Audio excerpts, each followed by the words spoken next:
2047 വികസിത ഭാരതം എന്ന ലക്ഷ്യത്തിലേക്കുള്ള മുന്നേറ്റത്തിന് പിന്നിലെ ശക്തിയാകാൻ രാജ്യത്തെ പൌരന്മാരോട് പ്രധാനമന്ത്രി നരേന്ദ്രമോദി ആഹ്വാനം ചെയ്തു.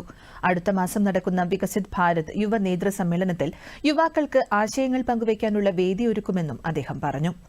പാബ്സ് സന്നദ്ധ പ്രവർത്തക സംഘത്തിന്റെ സുവർണ ജൂബിലി ആഘോഷങ്ങളെ വെർച്വലായി അഭിസംബോധന ചെയ്യുകയായിരുന്നു അദ്ദേഹം.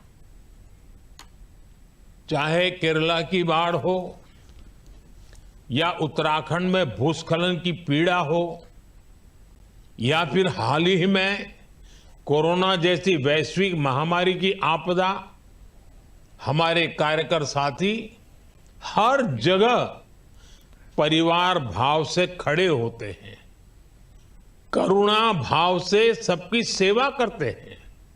बीएपीएस की ये ताकत वैश्विक स्तर पर मानवता के हित में आपका ये योगदान बहुत ही प्रशंसनीय है.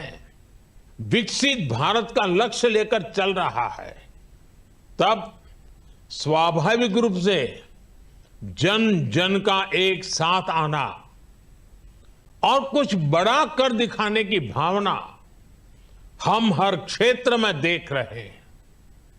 स्वच्छ भारत मिशन हो, नेचुरल फार्मिंग हो या पर्यावरण को लेकर जागरूकता की बात हो, बेटियों की शिक्षा हो या आदिवासी कल्याण का विषय हो, देश के लोग ഭുജ് ഭൂകമ്പം, കേരളത്തിലെ വെള്ളപ്പൊക്കം, ഉത്തരാഖണ്ഡ് മണ്ണിടിച്ചിൽ, കോവിഡ് പ്രതിസന്ധി എന്നിവയിൽ സന്നദ്ധ സേവനം നടത്തിയവരെ നരേന്ദ്രമോദി പ്രശംസിച്ചു. അടുത്തിടെ അബുദാബിയിൽ നിർമ്മിച്ച ബാബ്സ് ക്ഷേത്രം ഇന്ത്യയുടെ സാംസ്കാരിക വൈവിധ്യത്തെയും ധാർമ്മികതയെയും ലോകത്തിനു മുന്നിൽ തുറന്നുകാട്ടിയതായും പ്രധാനമന്ത്രി പറഞ്ഞു.